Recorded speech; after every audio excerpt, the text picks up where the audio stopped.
Hello viewers, chart of অ্যাকাউন্টসের দ্বিতীয় ভিডিওতে আপনাদেরকে স্বাগতম।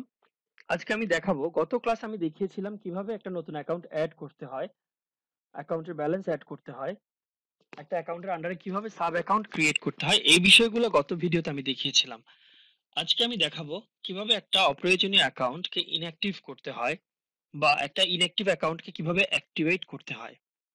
এছাড়া যদি কোথাও ব্যালেন্স এন্ট্রি দেওয়ার সময় কোনো ধরনের ভুল ভ্রান্তি হয়, সেটা কিভাবে ঠিক করতে হবে। বা আমরা যখন একটা এন্ট্রি দেই, অপোজিট এন্ট্রিটা আমরা তো জানি অ্যাকাউন্টিং এ একটা ডেবিটের জন্য সমপরিমাণ একটা ক্রেডিট অ্যাকাউন্ট ক্রিয়েট হয়। তাহলে আমরা তো শুধুমাত্র ব্যালেন্স, ব্যাংকের ব্যালেন্সটা ইনপুট দিলাম, পেপ্যালের ব্যালেন্সটা ইনপুট দিলাম, তাহলে অপোজিট সাইডটা কোথায় গেল? এই জিনিসগুলো নিয়ে আজকে আমি ডিটেইল ডিসকাশন করব। যাই হোক, অ্যাজ ইউজুয়াল চলে যাচ্ছি চার্ট অফ অ্যাকাউন্টসে। আমি প্রতিবারই এদিক থেকে গিয়েছি, এবার এখান থেকে যাই। নো ডিফারেন্স, চার্ট অফ অ্যাকাউন্টসে গেলেই হলো। আচ্ছা, ধরুন এখানে অ্যালাউন্স ফর ব্যাড ডেট বা অ্যাভেলেবল ফর সেল, এই দুইটা জিনিস আমার ক্লায়েন্টের জন্য প্রয়োজন হয় না কখনো। দেখুন, allowance for bad date, available for sale asset short term, এই দুটো জিনিস ধরুন আমার প্রয়োজন হচ্ছে না। আমার এখানে যদি এখানে যেহেতু অনেকগুলো অ্যাকাউন্ট আছে, সো আমি এতগুলো অ্যাকাউন্ট যদি থাকে, আমার যদি মনে হয় আমার কন্ট্রোল করতে কষ্ট হচ্ছে, যদি এখানে ফাইন্ড করা যায়, নাম্বারের ব্যাপার আছে, নাম ধরে ফাইন্ড করতে পারবেন। তারপরও যদি মনে করছে কেউ এই পাঁচটা জিনিস আমার লাগবেই না কখনো, তাহলে ওই পাঁচটা জিনিস যদি সে ইনঅ্যাক্টিভ করতে চায়, তাহলে সে কিভাবে ইনঅ্যাক্টিভ করবে? আমি এই দুইটা করে দেখিয়ে দিচ্ছি। দুইটা করা যা, 200টা করা, সেম স্টাইল, সেম সিস্টেম, শুধু নামটা পরিবর্তন হবে, কাজ একই রকম। তাহলে অ্যালাউন্স ফর ব্যাড ডেট টাকে আমি ইনঅ্যাক্টিভ করতে চাচ্ছি, মেক ইনঅ্যাক্টিভে ক্লিক করবেন। আবারও দেখাচ্ছি, চার্ট অফ অ্যাকাউন্টসে গিয়ে যেটা ইনঅ্যাক্টিভ করতে চাচ্ছেন ওটার এখানে ড্রপ ডাউনে ক্লিক করে মেক ইনঅ্যাক্টিভে ক্লিক করে ইয়েস করে দিবেন, সাথে সাথে ইনঅ্যাক্টিভ হয়ে গেল।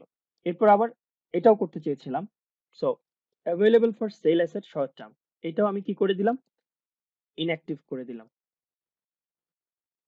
দেখুন, available for sale asset short term is now inactive, inactive হয়ে গেল।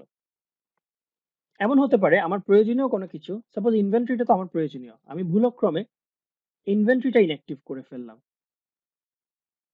বা লাগবে না মনে করে ইনঅ্যাক্টিভ করলাম, পর মুহূর্তে বা পরে যে আমার প্রয়োজন হচ্ছে, কিন্তু জিনিসটা আমি কোথাও খুঁজে পাচ্ছি না, তখন আমি কি করব?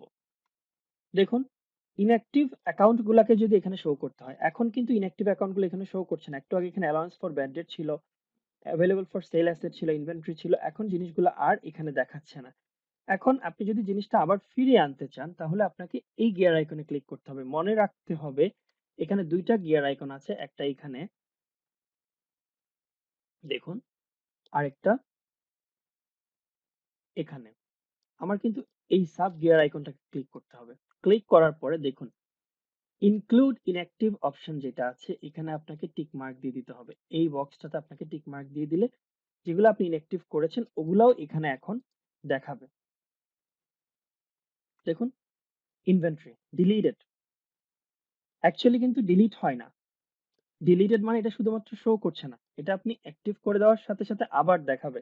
চার্ট অফ অ্যাকাউন্টস থেকে কোনো কিছু ডিলিট করা যায় না। আপনি যদি চান, শুধুমাত্র আপনি হাইড করে রাখতে পারবেন। একটা অ্যাকাউন্ট যদি আপনি ক্রিয়েট করে ফেলেন, এটা এডিট করা যাবে, বাট এটাকে কোনো ধরনের ডিলিট করা যাবে না। তাহলে আমার দরকার হচ্ছে ইনভেন্টরিটা আমি ফিরিয়ে নিয়ে আসবো, বাকি দুইটা আমি ফিরিয়ে আনবো না। এই দুইটা আমি ধরে নিলাম ইন্টেনশনালি করেছি, বাট এটা আমি ভুলবশত আনইনটেনশনালি অথবা ইন্টেনশনালি করেছি, বাট এখন আমার প্রয়োজন হচ্ছে, এখন জিনিসটাকে আমি ফিরিয়ে আনতে চাচ্ছি। মেক অ্যাক্টিভ করে দেওয়ার পর দেখুন, ইনক্লুড ইনঅ্যাক্টিভ তুলে দিলেও যেহেতু ইনভেন্টরিটাকে আমি ফিরিয়ে নিয়ে আসলাম, একটু রিফ্রেশ করছি। এই যে রিফ্রেশ করার পরে ইনভেন্টরিটা চলে আসলো। দেখুন, আমরা জানি অ্যাকাউন্টিং এ আচ্ছা, চার্ট অফ অ্যাকাউন্টস হচ্ছে অ্যাকাউন্টিং ইকুয়েশন। আমরা যেরকম অ্যাকাউন্টিং এ পড়েছি, একটা অ্যাকাউন্টিং ইকুয়েশন পড়েছি আমরা, সেটা ছিল asset equals to liability plus owners equity. কিন্তু আমরা তো এখানে অ্যাসেট ইনপুট দিলাম, ক্যাশ অ্যাকাউন্ট অ্যাড করলাম। দেখুন, এখানে ক্যাশের আন্ডারে ব্যাংক অ্যাকাউন্ট গুলো অ্যাড করলাম, ব্যালেন্স গুলো অ্যাড করলাম, 19,645 ডেবিটে বেড়ে গেল, কিন্তু ক্রেডিট এন্ট্রিটা কই? আমরা জানি কি, ব্যাংক অ্যাকাউন্টে যেহেতু ওনার টাকা নিয়ে আসলো, ব্যাংক ডেবিট হবে, ওনার সিকিউরিটি ক্রেডিট হবে। কিন্তু আমরা তো ওনার সিকিউরিটি রেকর্ড করিনি, আমরা শুধু ক্যাশ রেকর্ড করেছি বা ডেবিট সাইডটা রেকর্ড করেছি। কুইকবুকে বা বিভিন্ন অ্যাকাউন্টিং সফটওয়্যারে সিস্টেমগুলো এমন অটোমেটেড থাকে, আপনি যখন একটা সাইড এন্ট্রি দিবেন অটোমেটিক্যালি অন্য সাইড সে নিয়ে নিবে। চলুন চেক করে নেই এখানে ইকুইটির কি অবস্থা। ওপেনিং ব্যালেন্স ইকুইটি, আমরা যে ওপেনিং ব্যালেন্স ইনপুট দিলাম এই জন্য 19,645 এখানে দেখাচ্ছে। যাই হোক, এই ব্যাংকটা আমি একটু বন্ধ করে দেই, একটু জুম আউট করি। ওকে, আচ্ছা আরেকটা কথা বলে রাখি, যেহেতু আমি নিজেও করছি, এই ব্যাংক অ্যাকাউন্টটা সাপোজ আমার প্রয়োজন হচ্ছে না, এটা না থাকলে আমার একটু দেখতে সুবিধা হচ্ছে, তখন আমি এখানে গিয়ে জাস্ট গিয়ার আইকনে ক্লিক করে ব্যাংকের উপর থেকে টিকটা তুলে দিব। দেখুন সাথে সাথে ব্যাংক কলামটা চলে গেল। কোনো অ্যাকাউন্ট যদি আপনি না দেখতে চান, কোনো একটা কলাম যদি আপনি না দেখতে চান, এখানে গিয়ে আপনি টিকমার্ক দেওয়ার মাধ্যমে সেটা আপনার মন মতো করে নিতে পারেন। আচ্ছা, ওপেনিং ব্যালেন্স ইকুইটিতে ছিলাম, সেটা কিভাবে আসলে একটু দেখে নেই। অ্যাকাউন্ট হিস্ট্রিতে যদি আমরা ক্লিক করি, ওইটাতে গিয়ে ওপেনিং ব্যালেন্স ইকুইটিতে যে অ্যাকাউন্ট হিস্ট্রিতে ক্লিক করলে দেখুন সেটা কিভাবে আসলো। পেপ্যাল অ্যাকাউন্টে আমরা $645 ইনপুট দিয়েছিলাম এবং ক্যাশ অ্যান্ড ক্যাশ ইকুইভ্যালেন্টে একটা ব্যাংকের আন্ডারে আমরা 19,000, bank of United states probably নামটা, আমরা $19,000 ইনপুট দিয়েছিলাম। এজ এ রেজাল্ট 19,645 ব্যালেন্স দেখাচ্ছে। সাপোজ আপনি 645 বা 19,000 এটা রেকর্ড করার সময় ভুলবশত, সাপোজ এটা ছিল 29,000, আমরা ভুলে 19,000 করে ফেললাম, ক্লায়েন্ট আমাদেরকে দিল 29,000 কিন্তু আমরা করে ফেললাম 19,000, তখন আমাদেরকে কি করতে হবে, তখন আমাদেরকে যে ব্যালেন্সটা ভুল করব, সাপোজ বললাম ব্যাংকেরটা ভুল করলাম, ব্যাংকের 19,000,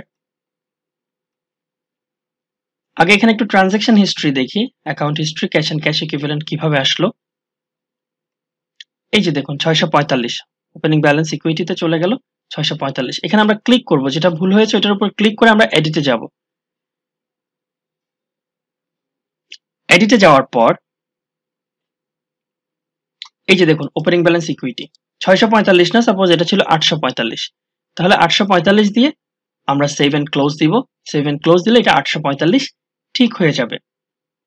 এইভাবে আমরা একটা ভুল অ্যামাউন্ট যদি এন্ট্রি করি সেটাকে ঠিক করতে পারি। আচ্ছা, আমরা এটা সেভ করব না, যেহেতু আমরা ঠিক করেছি, ভুল করিনি, সেভ করলাম না। আচ্ছা, এই তো গেল কিভাবে চার্ট অফ অ্যাকাউন্টসে নতুন অ্যাকাউন্ট অ্যাড করতে হয়, কোনো একটা অ্যাকাউন্টকে ইনঅ্যাক্টিভ করতে হয়, ইনঅ্যাক্টিভ থেকে কিভাবে আবার অ্যাক্টিভ করতে হয়, আর অ্যাকাউন্টের কোড অ্যাড করা। সাপোজ এইখানে একটা আমরা কোড অ্যাড করব ইনভেন্টরি অ্যাসেটে, আমরা এখানে এডিটে চলে গেলে আমাদের কোড দেওয়ার জায়গাটা চলে আসবে। এই নাম্বার সেকশনটা হচ্ছে কোডের জন্য, আমি আগেও বলেছি। তারপর আমরা তো মোটামুটি অ্যাকাউন্টস থেকে চার্ট অফ অ্যাকাউন্টস এর অনেকগুলো এন্ট্রি দিয়েছি এবং আপনাদের জন্য কিছু কিছু আছে এখানে আপনারা ইনপুট দেওয়ার জন্য, আপনারা সবকটা ইনপুট দিবেন। এই গেল চার্ট অফ অ্যাকাউন্টস এর বেসিক কাজ। এখন আরেকটা জিনিস দেখানো হয়নি, যদি ফিক্সড অ্যাসেট এন্ট্রি দেন, ফিক্সড অ্যাসেট যদি রেকর্ড করেন, এটার সাথে একটা ডেপ্রিসিয়েশনের ব্যাপার চলে আসে, কারণ আমরা জানি ফিক্সড অ্যাসেট গুলোর ডেপ্রিসিয়েট হয়, অবচয় যেটাকে বাংলায় বলা হয়। এখান থেকে একটা ফিক্সড অ্যাসেট আমরা দেখি ভেহিকেল বা ইকুইপমেন্ট। ভেহিকেলটা প্রথমে আছে, আমরা ভেহিকেলটা ইনপুট দেই। আচ্ছা, এটার জন্য আগে আমরা কত কোড দিব, কোডটা আমরা একটু দেখে নেই। strategiccfo.com ওয়েবসাইটটা, আমরা ভেহিকেল ইনপুট দিব। সো ভেহিকেলের জন্য asset, receivable, inventory, prepaid expense, property, plant and equipment. এই যে দেখুন এখানে ভেহিকেলের জন্য কোড কত, ভেহিকেলের জন্য ওনারা ইউজ করছে, ওনারা সাজেস্ট করছে 1530 দেওয়ার জন্য। এটা কোনো স্ট্রিক্ট কোনো রুল না, আপনি আপনার পছন্দ মতো দিতে পারবেন, তবে আমি মনে করছি এটা একটা স্ট্যান্ডার্ড ফরম্যাট, সো আমি এটা ফলো করব 1530, কারণ ক্লায়েন্টের জন্য সুবিধা হবে। ক্লায়েন্টকে আমি বলতে পারবো এই ওয়েবসাইট থেকে আমি নিয়েছি, সো এইভাবে আমি কোডিংটা করেছি, বা ক্লায়েন্ট আপনাকে অনেক সময় বলবে এইরকম করে কোডিং করতে। আচ্ছা, ভেহিকেলটা আমি অ্যাড করার কথা বলছিলাম। সো নতুন একটা অ্যাকাউন্ট আমি অ্যাড করব, রাইট, ফিক্সড অ্যাসেটের উপর। তাহলে ফিক্সড অ্যাসেটস, তার আন্ডারে এখানে অনেকগুলো আছে দেখুন, building, depletable assets, furniture, fixtures. Detail type থেকে আমরা ভেহিকেলটা সিলেক্ট করে দিলাম, যেহেতু ভেহিকেল, আর নাম্বার বলেছিলাম 1530।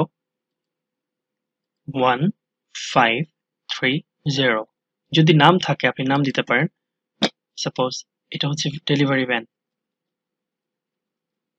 আপনার যদি অনেকগুলো ডেলিভারি ভ্যান থাকে আপনি পাশে নাম্বার দিতে পারেন, যেমন আমাদের এখানে নাম্বার ঢাকা মেট্রো, চট্ট মেট্রো, এরকম আপনি এখানে নাম্বার দিয়ে গাড়িগুলো ট্রেস করতে পারেন। যাই হোক, ভেহিকলস যেহেতু আছে, ভেহিকলস দিলাম, নাম্বার দিলাম। এখন দেখুন, আচ্ছা ডেসক্রিপশন যদি এডিশনাল কিছু দিতে চান দিতে পারবেন।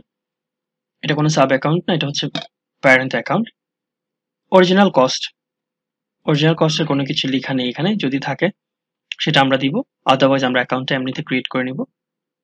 এখন ধরুন এটা একটা অরিজিনাল কস্ট আছে, এখানে আরেকটা এডিশনাল অপশন আছে যেটা দেখুন অন্য এক্সপেন্স বা আমরা আর যে হ্যাডগুলো অ্যাড করেছি ক্যাশ ব্যাংক, ওখানে কিন্তু এই অপশনটা ছিল না। এটা যেহেতু আমি ফিক্সড অ্যাসেট অ্যাড করছি, ফিক্সড অ্যাসেটের সাথে ডেপ্রিসিয়েশন ব্যাপারটা সম্পৃক্ত, তাই ডেপ্রিসিয়েশনের কথা চলে এসছে।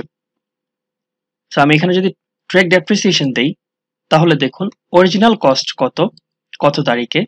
অরিজিনাল কস্ট বলতে হচ্ছে একদম ইনিশিয়ালি একটা অ্যাসেটকে আমি যেই প্রাইস দিয়ে কিনবো। অ্যাকাউন্টিং এর একটা প্রিন্সিপাল আছে, সেটা হচ্ছে হিস্টোরিক্যাল কস্ট কনসেপ্ট বা ঐতিহাসিক ক্রয় মূল্য নীতি। এই নীতি অনুসারে ফিক্সড অ্যাসেট গুলাকে সবসময় কস্টে, অরিজিনাল কস্টে শো করতে হয়। যদি ডেপ্রিসিয়েট হয় সেটা অ্যাকিউমুলেটেড ডেপ্রিসিয়েশন হিসেবে বাদ দিয়ে দেখানো হয়, তবে অ্যাকাউন্টে সবসময় হিস্টোরিক্যাল কস্ট কনসেপ্ট অনুসারে অরিজিনাল কস্টটাই দেখাবে। মনে করুন ভেহিকেলটা এখন আপনি 3 বছর ইউজ করে ফেলেছেন, এটার দাম কিন্তু আপনি 15 লক্ষ দিয়ে কিনলে বা 1 লক্ষ দিয়ে কিনলে এখন আর 1 লক্ষ টাকা নাই, কিন্তু সবসময় অরিজিনাল কস্টটা এখানে দেখাতে হবে, ডেপ্রিসিয়েশনটা।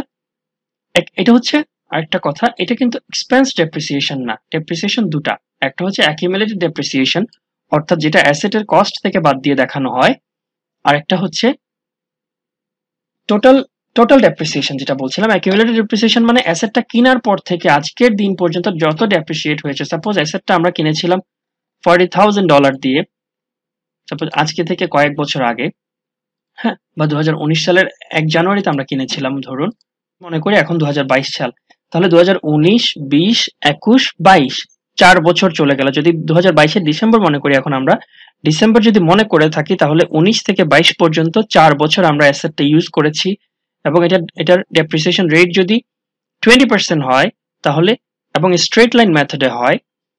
এখানে আসলে আমি অ্যাকাউন্টিং এর কিছু টার্ম ইউজ করছি, কারণ যেহেতু অ্যাকাউন্টিং এর উপর কোর্স করাচ্ছি আপনাদের, আমি ধরে নিচ্ছি অ্যাকাউন্টিং এর বেসিক নলেজ গুলো আছে। যেটা বলছিলাম, যদি স্ট্রেট লাইন মেথডে 20% করে ডেপ্রিসিয়েট করা হয়, তাহলে 4000 20% 4 টাইমস 2, প্রতি বছর 8000 করে, 4 বছরে 4 8 32,000, if I am not wrong.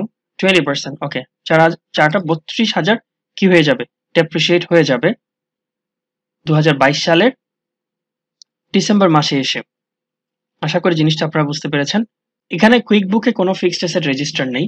বিভিন্ন কোম্পানিতে ফিক্সড অ্যাসেট রেজিস্টার থাকে, যেখানে যাবতীয় অ্যাসেটস এর একটা রেকর্ড থাকে, পাশাপাশি ডেপ্রিসিয়েট কত হলো, কখন কিনেছে, আজকে পর্যন্ত কতটুকু ডেপ্রিসিয়েট হলো, কতটুকু ডেপ্রিসিয়েবল ভ্যালু, কতটুকু এখন, আর অনেক কিছু ইনফরমেশন ওয়ালা একটা ফিক্সড অ্যাসেট রেজিস্টার থাকে, যেটা কুইক বুকে নেই। যাই হোক, যেটা বলছিলাম, আমি যেখানে ছিলাম ওখানে আবার যাই।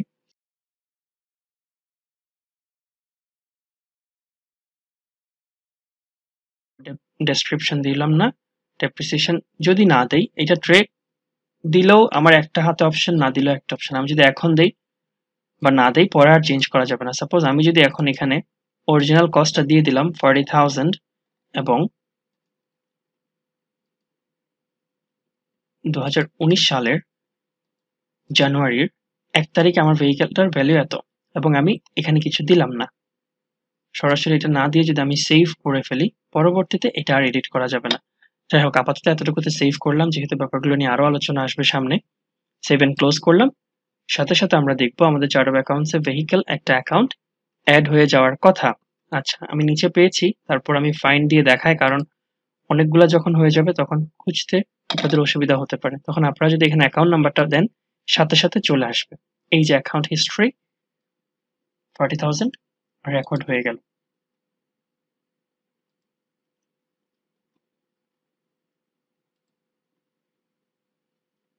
ভেহিকেল অ্যাকাউন্টে 40,000 চলে আসলো। এখন দেখুন এটা 59,000 হয়ে গেল, যেটা একটু আগে 40,000 কম ছিল। এখন যেহেতু আমি ডেবিট সাইডে আরেকটা এন্ট্রি দিলাম, অটোমেটিক্যালি ওপেনিং ব্যালেন্স এন্ট্রি দেওয়ার কারণে ইকুইটিতে আরো 40,000 বেড়ে গেল। দেখুন তাহলে ক্রেডিট এন্ট্রিটা অটোমেটিক্যালি পড়ে যাচ্ছে। আবার যদি আমরা কোনো ক্রেডিট এন্ট্রি অটোমেটিক্যালি দেই, যেমন সেলস রেকর্ড করলে অটোমেটিক্যালি আমার রিসিভেবল বেড়ে যাবে, ক্যাশ সেলস করলে অটোমেটিক্যালি আমার ক্যাশ ইন হ্যান্ড বেড়ে যাবে। যাই হোক, এই বিষয়গুলো নিয়ে আরো আলোচনা করব। তাহলে আজকে আমি আপনাদেরকে দেখালাম কিভাবে একটা ইনঅ্যাক্টিভ অ্যাকাউন্টকে অ্যাক্টিভ করতে হয়, কিভাবে অ্যাক্টিভ অ্যাকাউন্টকে ইনঅ্যাক্টিভ করতে হয়, ওপেনিং ব্যালেন্সে ভুল করলে সেটা কিভাবে ঠিক করতে হয়, এবং ডেবিট এবং ক্রেডিট এন্ট্রিগুলোর কোথায় কিভাবে ইম্প্যাক্ট পড়ছে এই ব্যাপারগুলো নিয়ে আমি ডিসকাশন করলাম এবং ডেপ্রিসিয়েশন ট্র্যাক করার ব্যাপারটা দেখালাম। আগামী ভিডিওতে আমি নতুন জিনিস নিয়ে আপনাদের সামনে হাজির হব। সেই পর্যন্ত ভালো থাকুন। আসসালামু আলাইকুম।